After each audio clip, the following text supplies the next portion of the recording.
पुणी सामना को आसिला जननी जंत्रणा कादुआ रास्तार जापारानी आंबुलांस 1.5 किलोमीटर चली चली गले गर्भवती मालकानगिरी जिला माथिली ब्लॉक कतापल्ली पंचायत अधीन बेदुरुपाली गाँव आसी चित्र कादुआ रास्ता जो आंबुलांस जाई न पारिबारु खोद गर्भवती को चलाई चलाई आनी आशा दीदी और संपर्कीय गाँव कनक दे दरुआ सकाळु गर्भ जंत्रणा हेबारु 108 आंबुलांस को खबर देथिले गाँव आशा दीदी किंतु कादुआ रास्ता पे गाँव को जाई पारि नथिला आंबुलांस शेष गर्भवती को चलाई चलाई कतापाली छक जाए आनी परिवार एवं आशा दीदी गर्भ जंत्रणा सत्वे चाली चाली गले महिला एभली घटना सामना को आसुछि 1.5 किलोमीटर चाली चाली गले गर्भवती एक्सक्लूसिव चित्र मालकानगिरी जिला माथिली ब्लॉक कतापल्ली पंचायत अधीन बेदुरुपाली गाँव आसी एभली दयनीय चित्र कादुआ रास्ता जो आंबुलांस जापारा नहीं खोद गर्भवती को चलाई चलाई आनी आशा दीदी एवं संपर्क गोटपटे गर्भ जंत्रणा तार भितर चाली चाली आसवा को पड़ी निजे गर्भवती महिला को एवं शेष आंबुलांस पाखे आसी पहुंचले गाँव कनक दे दरुआ सकाळु गर्भ जंत्रणा हेबारु 108 आंबुलांस को खबर दिया जाइथिला किंतु कादुआ रास्ता पे गाँव को जापारि नथिला आंबुलांस शेष गर्भवती को चलाई चलाई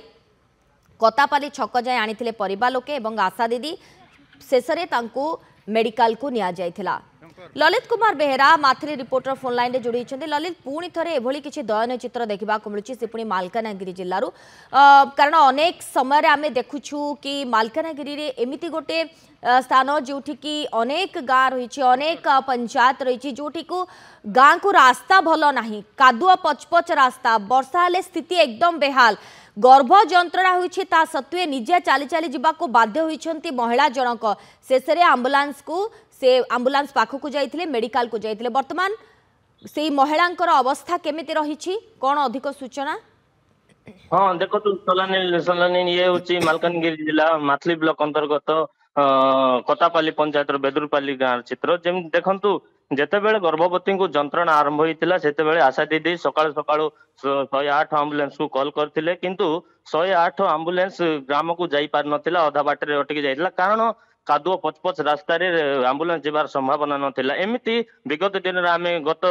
खैरपुट ब्लॉक रे देखैतिलु किछि गर्भवती जंत्रणा आंबुलांस पहुंची पार नथिला कि पुणी आउ जनकर मृत्यु भी घटी ता संगे संगे माथिली ब्लॉक रे आज नजर आसी जेमती कि कादुआ पचपच गोटे प्रकार कहबा माथिली ब्लॉक प्रशासन विफल नमूना जेमती कि आंबुलांस जाई पारने गर्भवती को पुणी आशा दीदी तांको 1.5 किलोमीटर पर्यंत चले चले आनी आंबुलांस पाखे पहुंचते एवं आंबुलांस नहीं कि सब डिविजनल मेडिकल को आनी बर्तमान माथली मेडिकल रे से एडमिट है कि अच्छा सोनाली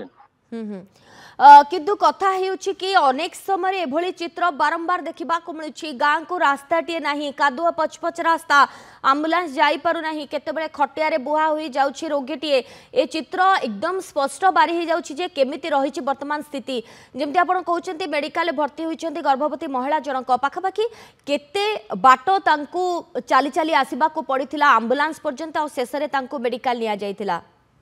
सुनालिनी गाँव छक पर्यंत आसवा कतापाली छक पर्यंत आसवा पाखापाखि 1.5 ରୁ 2 किलोमीटर लगी आशा दीदी सहित एवं परिवार लोके गर्भवती को चले चले आणिकी देखंतु गोटे पटे गर्भ जंत्रणा एवं द्वितीयतः है ए रास्ता रे चाली चाली आसवा यह गोटे जंत्रणा देखंतु गर्भवती डबल जंत्रणा रे आसी आंबुलांस निकट में पहुंची गर्भवती सेठारु आंबुलांस नहीं कि आसते माथली सब डिविजनल मेडिकल को सोनाली वर्तमान संपूर्ण सुस्थ अच्छा गर्भवती महिला जनक हाँ देखन सोनाली जितेबाला माथली मेडिकल को गर्भवती गणा जाइतिला डॉक्टर देखी तांको एडमिट करा जायछि माथली मेडिकल को परवर्ती समय जनइबे बोली डॉक्टर सूचना दैछन्ति। धन्यवाद ललित आपन को सूचना पाई ललित कुमार बेहरा माथली रिपोर्टर अधिक सूचना देउथिले।